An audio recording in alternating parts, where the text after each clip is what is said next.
The mainstream prophets have taught a flawed doctrine. They claim that every soul on earth received an immortal, glorified body at the arrival of the kingdom. But the math of Scripture contradicts the lie. During the first resurrection, it was primarily the saints and the martyrs who received their glorified, incorruptible bodies. But there were actual, flesh and blood human beings who survived the horrors of the tribulation.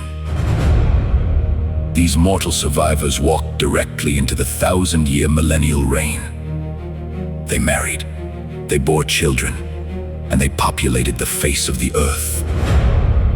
The prophets of old wrote that during this golden era, human lifespans were extended.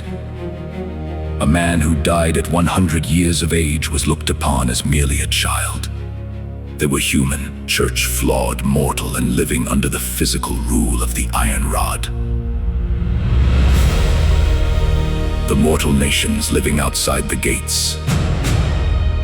The generations of flesh waiting on the outer rim. If the king builds a global capital, logic dictates he would place it at the geographic navel of the earth. From the absolute center at Mount Zion, the capital looks out in a perfect circle over all the kingdoms of the world.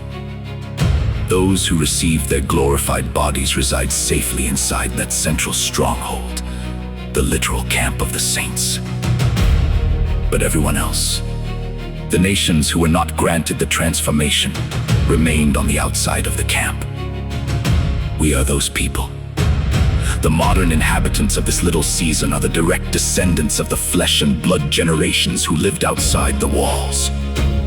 If these mortal nations did not exist, there would have been no one left on earth for the adversary to deceive when his prison doors were opened.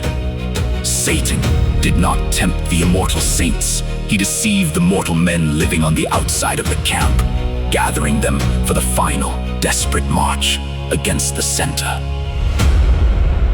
Now, the clock of the little season is running out. The dead are waiting in their appointed places. The mortal souls who passed away during the 1,000 years and the billions who have died in total deception during this current age of lies. They must all answer the final summons. The trumpet is preparing to sound for the second resurrection.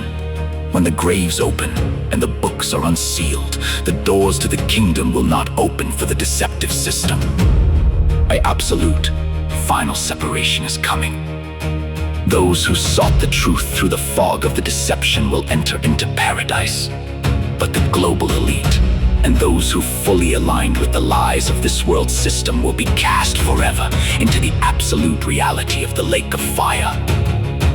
The matrix of history is shattered. The true ledger is revealed.